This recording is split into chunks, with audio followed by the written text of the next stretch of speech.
Hey, Kyle here. Today I have the privilege of sitting down with Jayme Mercer of American Family Insurance. So, Jayme, why don't you go ahead and introduce yourself? Help people get to know you a little bit. All right, thanks, Kyle. I'm Jayme Mercer with American Family.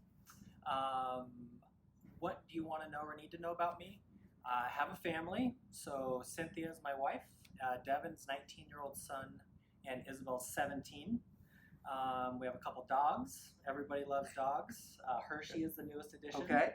So he was a COVID puppy. Wow. Okay. Yep. So he's 6 months old and growing like a weed. What breed? He's a Legato. What in the world is that? Yep. He's an Italian water dog. Okay. Is like their official description. They look like a golden doodle. Okay. So everyone's like, "Hey, what kind of doodle do you have?" It's like, "Yeah, sure, it's a golden doodle."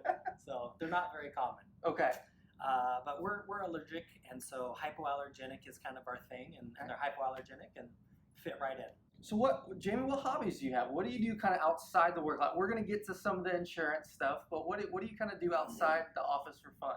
Well, it's July, actually tomorrow, so the end of June.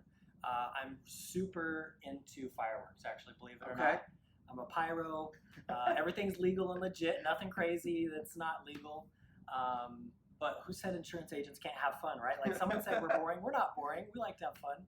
So piles and piles of fireworks, fuse them together, light them all off at once. It's crazy. Lots of explosions, lots of smoke, lots of flame. All right, Jayme. So you started this agency. Give us the backstory on how you got into insurance and how you started. Okay, yeah, absolutely. So, backstory is really wanted more for myself and our team.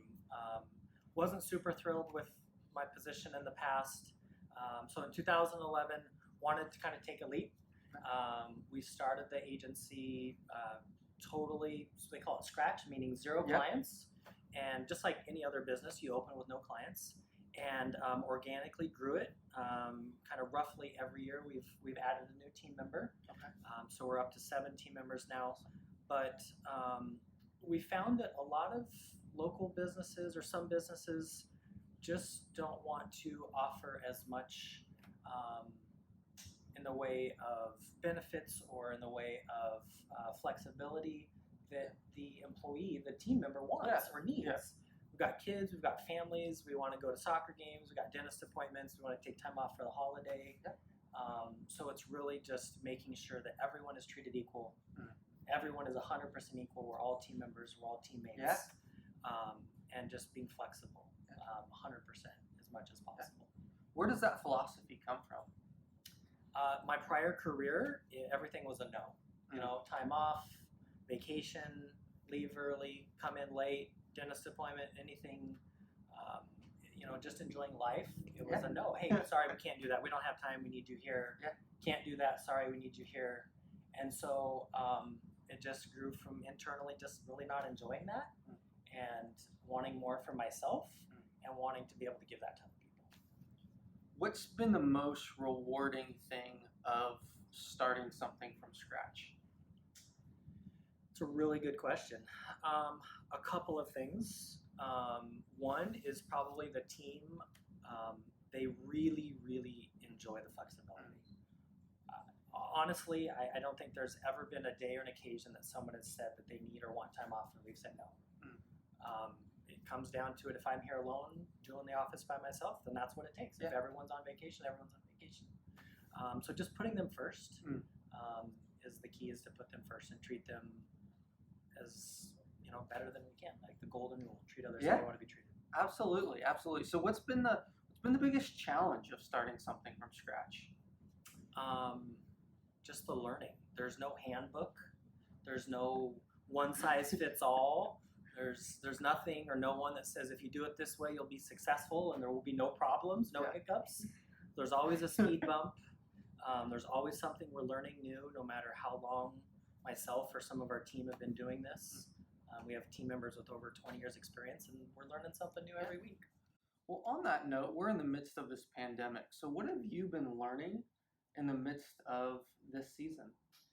Yeah, so for us in our office, it's we've really been learning how to be agile, quickly, transition to working from home, as most businesses and locations are, overcome technology, um, really become friends with technology, embrace it as much as Yeah. possible, um, and learning that kindness is a currency. Is just remember to, um, even though this is very trying times and we want to be able to just pay it forward as much as possible and try and be as kind and courteous as people.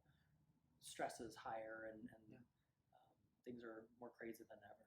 So what about you personally in this season? About maybe your leadership or being kind of the one who started this thing from scratch? And so you talked there about your team for a minute and what you're trying to stress to them. What are just about you personally? What are you learning in this season? That you can never be too prepared. Mm. Um, insurance is it's the source that puts people whole again. Okay. When things happen, when there's problems, we're supposed to be there to make you whole again. And you can never be too prepared. It's crazy.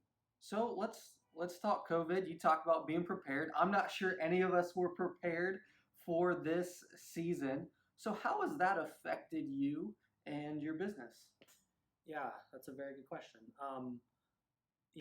To be honest with you, we've been very fortunate that we were, told or deemed that we were essential, so we got to stay open in some capacity.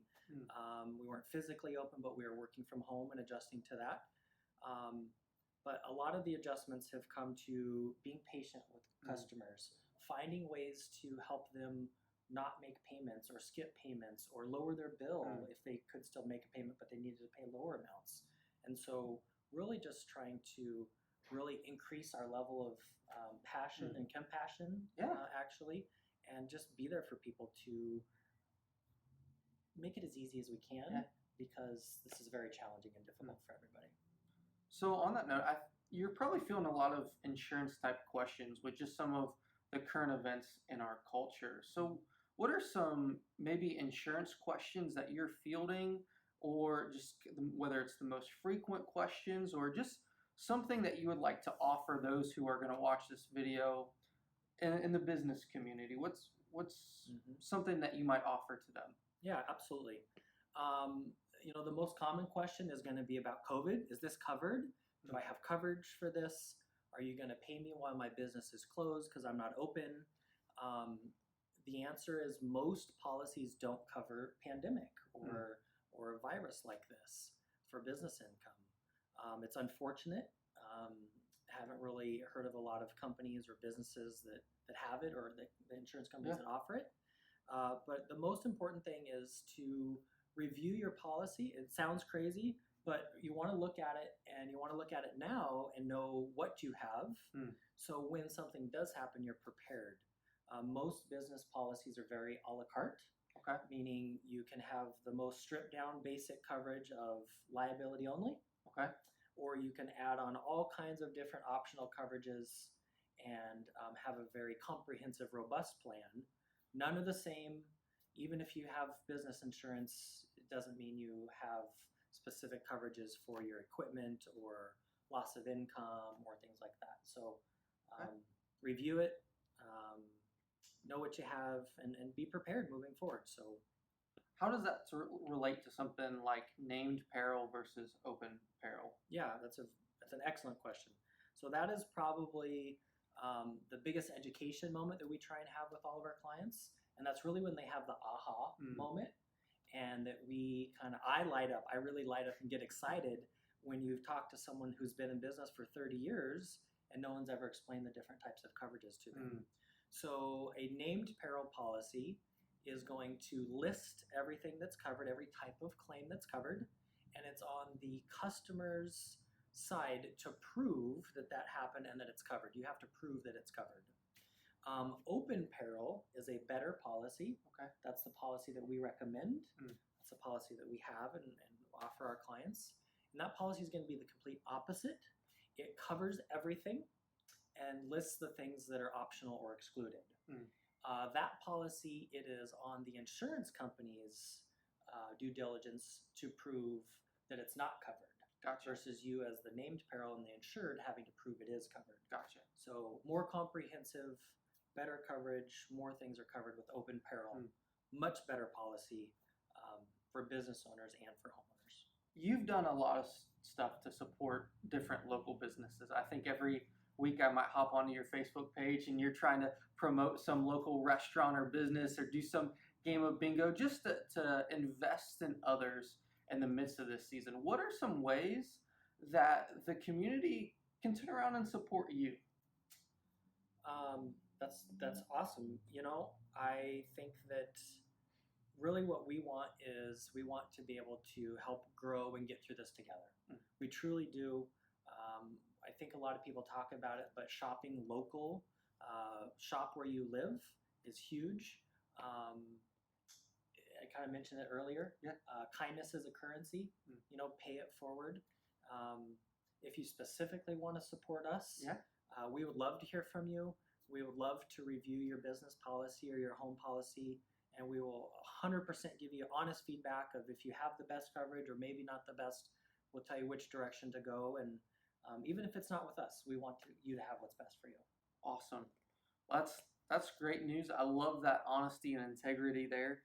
And so, any last words of what you would like the community to know, those who are watching this? Just the floor is yours to share, whether it's your sales pitch or just maybe even what something good that's happened in the last couple of months that you've seen to just the positive side is hard to find when things are really, really difficult. I think the positive is that a lot of people are coming together as humans through this with a lot more compassion and having a lot more understanding for each other, and that we're in this together. That this is us together trying to reduce the damage and get through this together. I think that's what's most important is to be there and support each other. Absolutely. And trying to give versus worrying about receiving. Too often we worry about receiving and not worry about giving.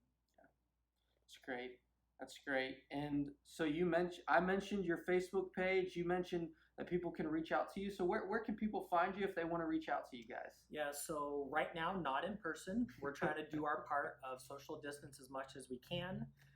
So phone is great, 360-816-8425. Or always, online, there's jaymemercer.com, Facebook page, always different ways. Okay. Be sure to link to that. Jayme, this has been an incredible conversation just to sit down with you. I've learned something in the midst of this conversation, which is always fun. So thanks for sitting down with me. And we always want to encourage you who are watching, support local, support Van Law. Yeah, absolutely. Thank you guys.